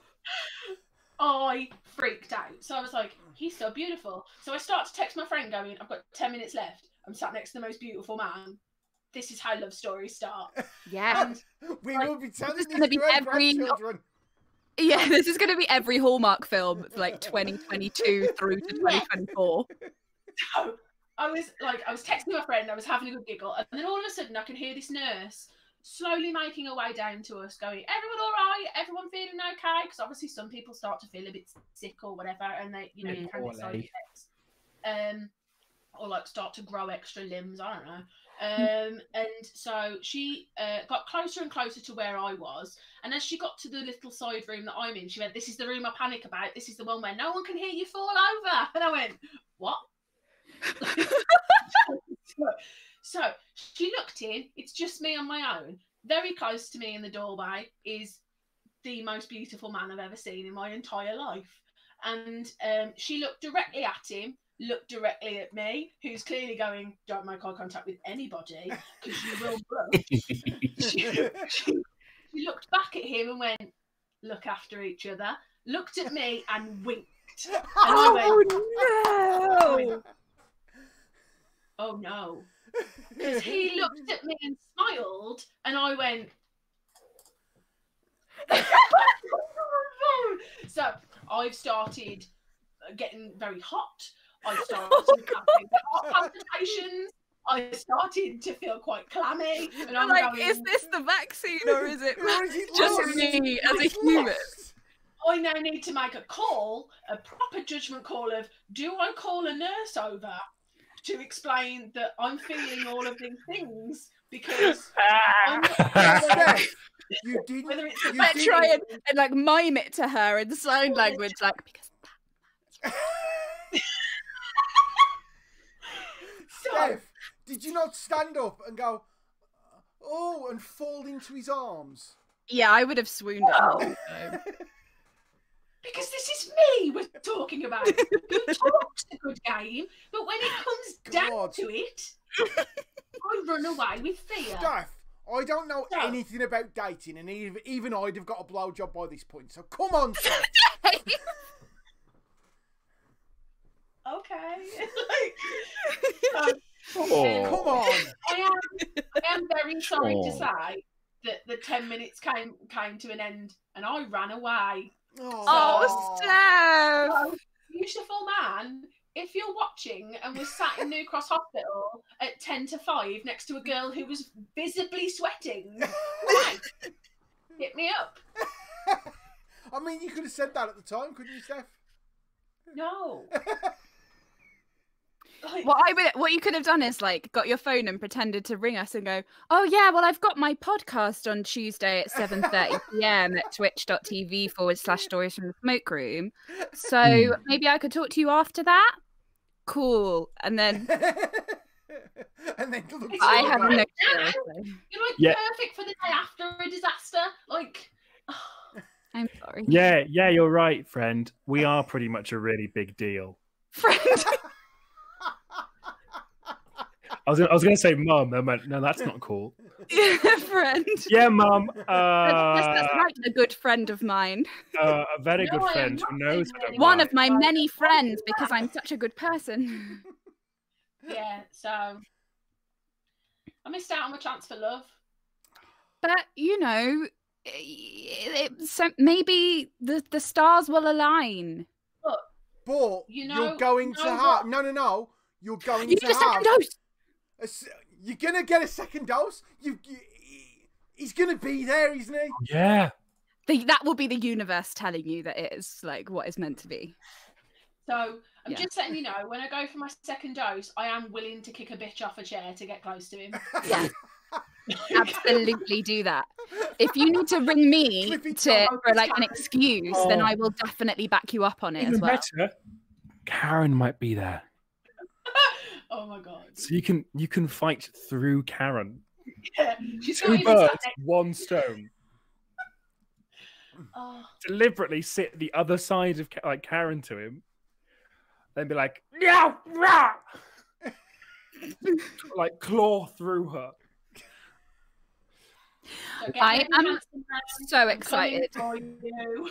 Let's kill this bitch. I am so excited for Steph to get her second dose because then she'll be immune to the virus, but also for this. Yes, I all of I want more of this. Mainly more of for it. this. Yeah, mainly for this. Yeah. Mainly, yeah. Oh, Mainly. Steph. There's my story. Steph Loftus, ladies and gentlemen. What a ledge. She is going to be single forever. Don't say that. Steph, you've got to talk to these men.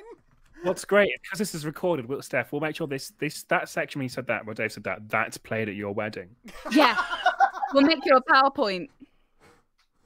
What, of just all the stories I tell about terrible dates? But just this story about Yeah, and all the times when we've said, and that's why I'll be alone forever. And And then it'll finish with, but not now because you've won this. yeah, and then there'll be like a swirl animate thing with a picture of you both. Yeah. yeah, I think that's grand. I'm actually looking forward to your wedding now. Yeah, so am I. Steph, would you like some good news? Yeah. you know him? West Brom are losing 4-0 at half-time. Yes. Someone did a football, ladies and gentlemen. 22 people did a football. The second goal, People are doing a football. Oh, offside big flag was Sam. put up, wasn't offside, and 11 the West of Brom them player. are doing a good football, and 11 of them are doing a bad football. Who are they playing? City. Welcome to football. Oh, nice. We've got Chelsea this week, and as they've just sacked Frank Lampard, Chelsea will have an absolute blinder of a match, as got is their- protocol. Yeah, well, Tuchel's just joined, hasn't it? Anyway, sport. Good. End of. That's for not now. A sport.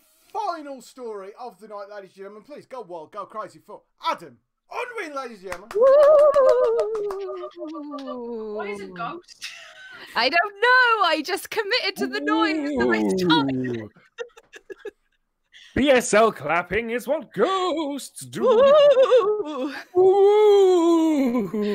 Oh, my soul is so empty without performing. Carry on. Yeah, Fine. it is. Carry on. You're dead inside. What did you say I'm your dead story- inside. What did you say your What? story was about, Adam?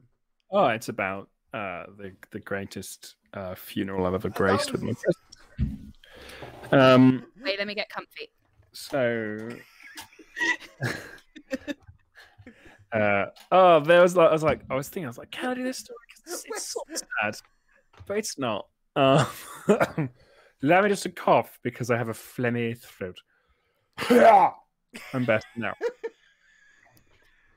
Is this part of it? No, that was me genuinely needing to cough, but I couldn't think of a way of doing it, which wasn't entertaining. So let's go back. Let's flash back to the wonderful year 2017. Are you sure it was 2017 and not 2018? It might have been 2018.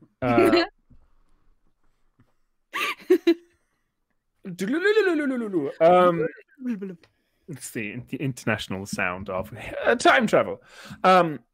So my grandma has been ill for a while, and we know it's coming. This isn't the story I expected it to be. No, Adam. What? I'm telling you, the greatest funeral I ever attended. And it's going to be Oh, a God, bit I think sad and then I fun. know this. Okay, carry on. So my brother and his wife have gone down. She's in hospital and it's not looking good. But that's not why I haven't been told this.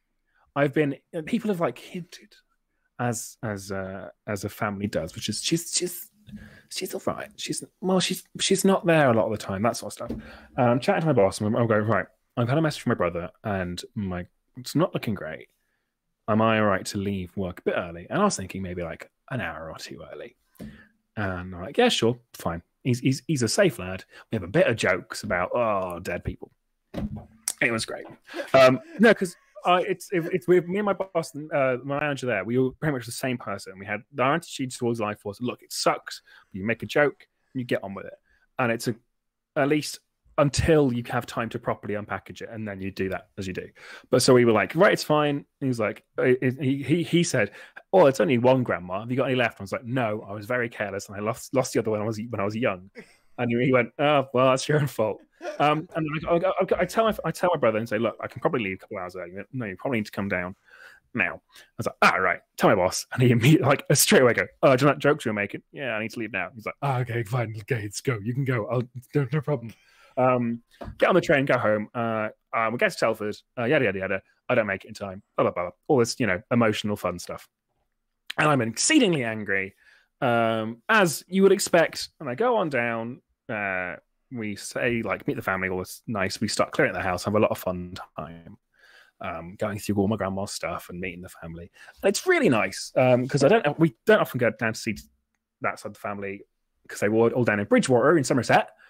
Which is great fun because you're all feeling really sad on the train, all quiet, and then you just hear you hear the train driver go, "All right, we're now in Somerset. Have a good one." Clip it, John. Welcome to Bristol Temple needs here. Don't feed pigeons. I mean, you make a joke. My favourite everything I've ever heard on a train was I was with my mum, and we were years before, we were going down to see my grandma on the train, and she went, right, we can either stay on this train and then change at Western Supermare, or we can get off Bristol and change there. And I hadn't made my mind up yet. And the woman in front of us goes, "Hello, all right, Patty. I'm just coming up to Bristol now, so you can put the chicken in the oven. All right, I'll walk you through it." And I went, "We're leaving now." Oh no! So it was. That was, so we go down and we're sort of unpacking all this, and lots of long family walks, walking through the beautiful rural areas around Bridgewater, around Chidgey, around Western Zoyland, that sort of place. You've all heard of these classic, important British places. Chidgey, by the way, spelled Chedzoy. Chidgey. Spell it for me again. Chedzoy. Okay. And how's that pronounced? That's right, Chidgey, because 6 fingers. It's a beautiful place. But yeah, I come back up for a couple of days while Mum stays down and sorts the funeral. I go back down. And by the time I've gone down, they've pretty much they've rearranged the house like my grandma was in, cleared all the stuff out, started doing all the really boring stuff, like arranging the boring stuff. And it's really nice. At the same time, it sucks. So I went for a walk with my brother around, because my brother grew up in Bridgewater when he was tiny bairn, and walking around all the areas he knows, and we're having this chat about my grandma's final moments and what it was like being there and how the families come together. And we aged 24 and 27, we're pissing about on a kids' play area, chatting about death. It's arguably my favorite memory of my brother, absolute favorite. And my mum comes to me and I come back and go, "Adam, you spoke at your granddad's funeral. Do you want to speak at your grandma's?" And I was like, "Yeah, sure. What do you want?" Because I found it recently, a terrible poem for my granddad's funeral. Terrible. But I was really young, so it's adorable. So I was like, "Yeah, sure. I'll write a eulogy for Gran." And everyone agreed. Now, that was arguably an error, because I'm a penis. And I adore the energy of funerals. Especially if you're the family, I adore the energy of funerals, because everyone is British and doesn't know what to do, and everyone is waiting for a cue from someone else of what to do. So I was like, right, I'll use this, and we'll have fun with it. So it came to that's what the eulogy's for, after all. So yeah, to have fun with.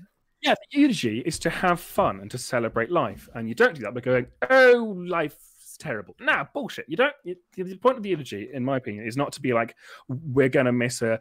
Everything sucks." It's to go, "Look at these wonderful things she did. Oh my God, what a person!" That is true. It just doesn't normally include crowd work or anything like that. Yeah. "Hey, where you from? What you doing here? Oh, if Alan died. Who was that, lol? Why the glum faces? I'm Ron's here." Oh no, not Ron.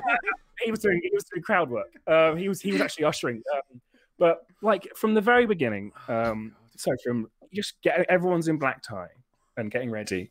And my grandma lived with her daughter, my aunt, and they had cats. So we were sitting down, my mum was in the lovely, lovely blacks, sat down, stood up again, and she's suddenly in lovely, lovely whites. Covered in cat hair. Yeah. The cat's gone, meow, rub, rub, rub, rub, rub. "I'm going to ruin this day for you." It's such a cat thing to do. Everyone was covered. Everyone was like, "I'm looking very smart. Oh, right. You know what? If this wasn't a funeral, I'd say we're looking very dapper." And the cat's gone, "Meow, get fucked." So already we're giggling at the fact that this cat's gone, because the cat, on the whole, didn't give a fuck about people. And then this one day it's gone, and just fucked everyone. And then the funeral director, it was a family friend, and she turned up all properly done up, proper top hat, everything, and she opened the door and went, "All right, you Janner, you come in then. We got a great day planned." And I'm like, I cannot wait for this funeral, which isn't a saying all of a sudden. And so they're doing the thing. We all get in again. The energy's still weird, but I'm like, this is gonna go down a fucking treat. And so they do the proper thing. The funeral director's walking out in front of the hearse to get onto the main road, gets in. The limos all drive off, nice and lovely. and then you're punched in the face again, like, oh, this is pure sadness again. What? And then, like, because you kind of sit there going, I'm following a limousine with a body in it, and that body is of a really nice Scotswoman, and you're hit by it again. Then you get to the church, lovely church. I remember playing around those plague pits when I was young. Genuinely had plague pits, the church did. Great fun. Like every rural church should do, even though the church wasn't rural when it was built. Blah, blah, blah. And then the I feel like, is this a Shropshire thing? I feel no, like we're in Bridgewater. We're in Bridgewater. Oh right, Somerset thing. Yeah, Somerset, right? And so all the hearses line up outside, and then I watched them try and open the boot of the main hearse that has a coffin in, and they can't do it. So someone has to go into the back and push the door open. It's fucking beautiful. And I'm like, this is the greatest day of my life already. And explaining this to anyone will be terrible. And so we go in. Did you packed. quickly rewrite your speech to put in the? No, I didn't. You'll see one a bit. I didn't. I'll admit, Dave. These only really came into my head about half an hour after the end. I went, hang on. I saw that. I was a little bit busy being sad. Can I ask? I'm really sorry. Like when you say that they had to get in, like, and not in the coffin. Like they had to wiggle themselves down the side of the coffin. Yeah. Oh no. So like, you know, flowers. Yeah, no, she was a frugal Scotswoman. Why would there be flowers if they're just going to rot? So we follow the coffin in. It's really, really sad, but the place is full. And I used to go to my grandma to church because she was that way inclined, and I enjoyed making her laugh during the services all the time. And it was my favorite thing to do. Like, especially a really sad bit about how Jesus will repent our sins. I'd lean over and just go like, and just that sort of stuff. And seeing this tiny, like, lovely Scottish woman just go, oh no. That's so, like, it's a sparse church normally, so you can get away with being cheeky. The place was packed. It was absolutely lovely. And we're following the coffin in, and we're sat on the front rows on the left, and my brother starts to go, and we're all like on the edge of being really sad. And then my grandma's sister sat down. About 10 minutes in, she does the biggest, wettest fart I've ever heard. And the pew, it's one really long pew, and we feel it through the pew. And this is my mum's mum. This is my mum's mum, and in the coffin, and my mum just goes, "Oh no!" And I feel her shoulders go in. I feel my brother, who has been like distraught. I feel his shoulders go in. My dad just goes,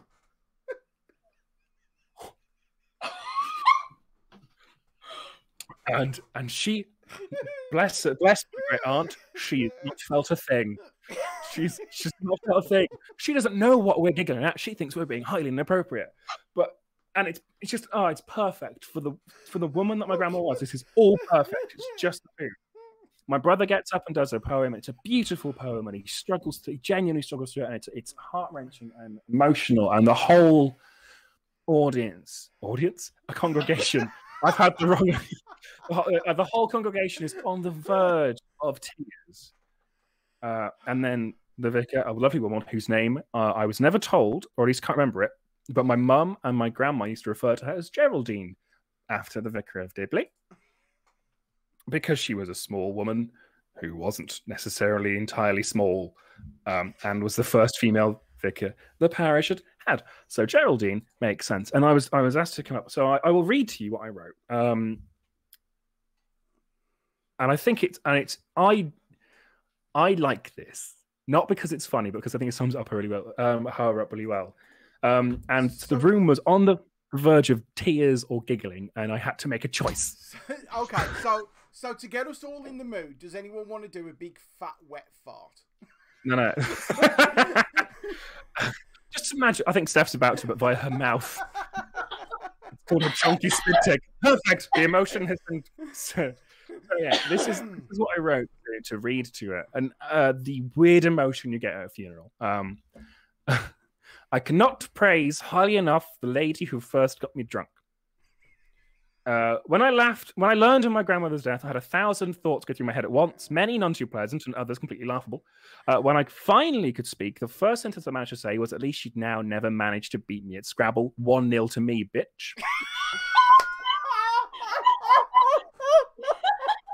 And that brought back so many silly memories of her telling Grandad off for getting his teeth out to make me laugh, her watching her blow the dust off the Aristocats video I insisted on watching every time I went to see her until the video wore out, to her plying her daughter and a then 13-year-old me with sherry whilst playing a board game out of Scotland, which, I might add, she single-handedly destroyed us at, and I'm sure she'd have done so if we were sober, but because we were drunk, I'm claiming it as a win, 2-0. And I started to think of the life lessons she taught, not just me, but everyone. That's life, and no breakers, no makers were her favourite things. Her relaxed and calm outlook of life, that is what you is, and you have to get on with it.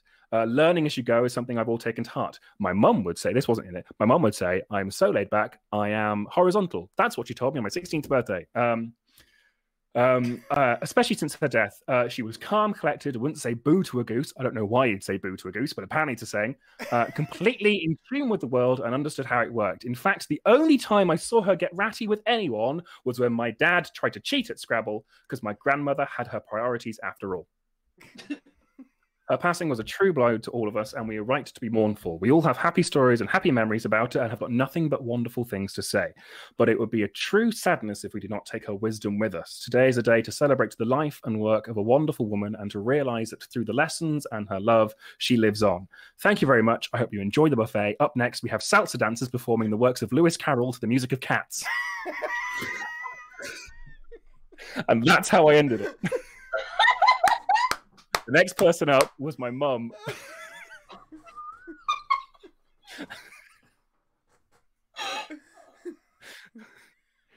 That's how I do funerals. Can I just book you in for mine? It gets better. So at the end, everyone's lovely. The funeral goes off and goes in the back of the house, and we do the thing of standing around. We didn't really have a proper wake. We did a standing around in the sort of reception area of the church, chatting to people and being all lovely.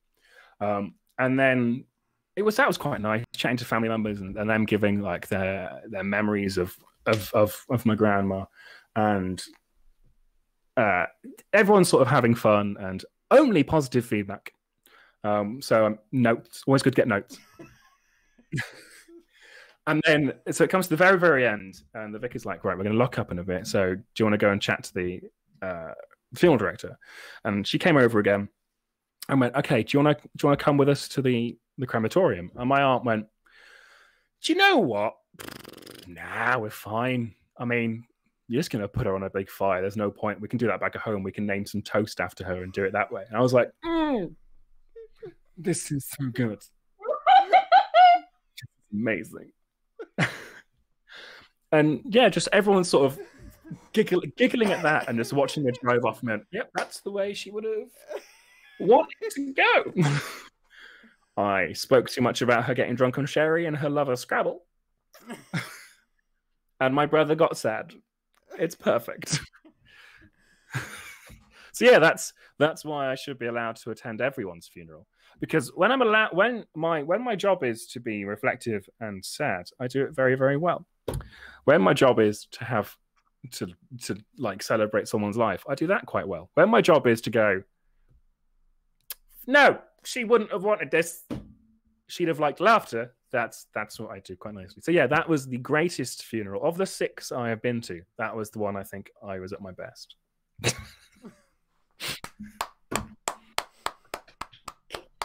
Can I suggest the lockdown episode where Adam just writes all of our eulogies?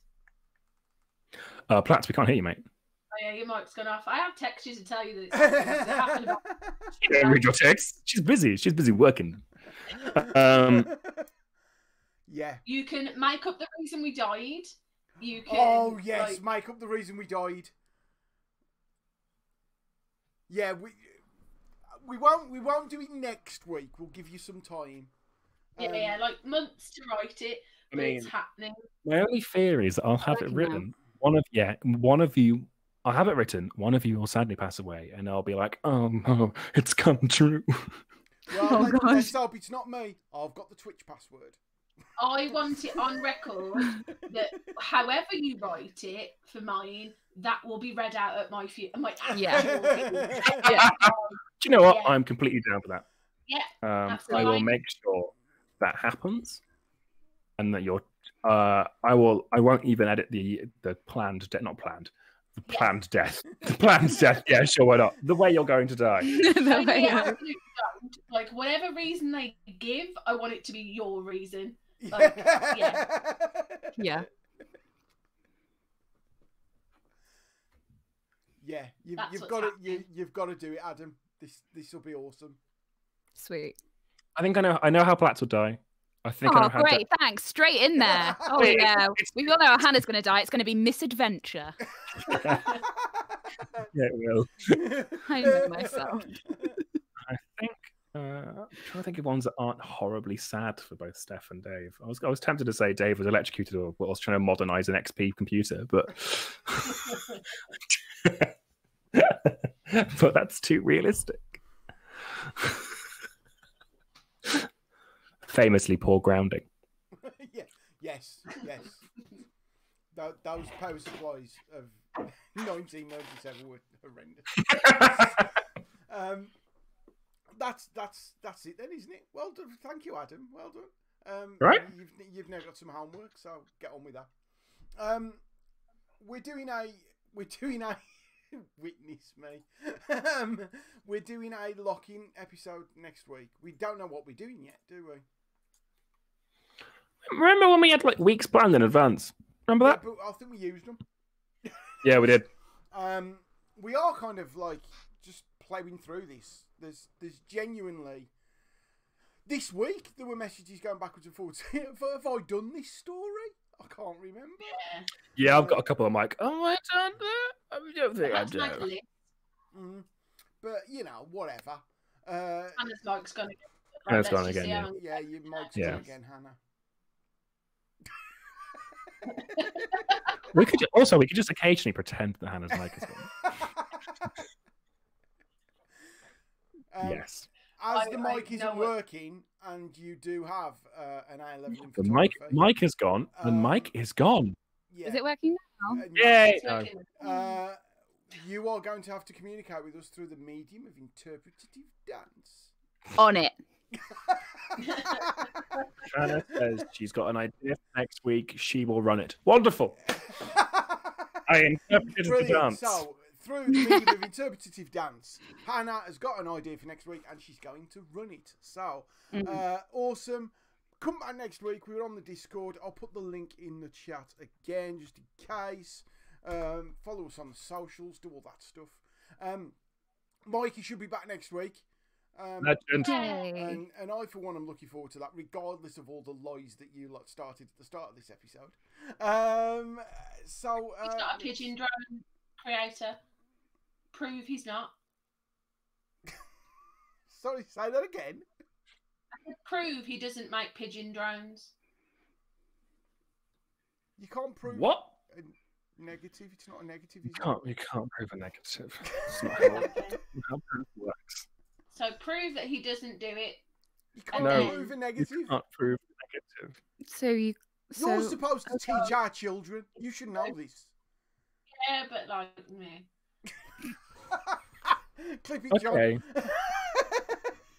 I'm scared for the future. It's so good. Right. So we will see you all next week. Thank you so much for joining us, folks. Love you. Thank you, It's been chat. We lovely. love you. Jonty, Ron. Jonty does want you to mourn him, Unwin. So I will mourn him now. Oh. Oh. Notice that us three were really sad and Dave laughed about it. that's because Jonty will never die. Yeah, what is dead may never die.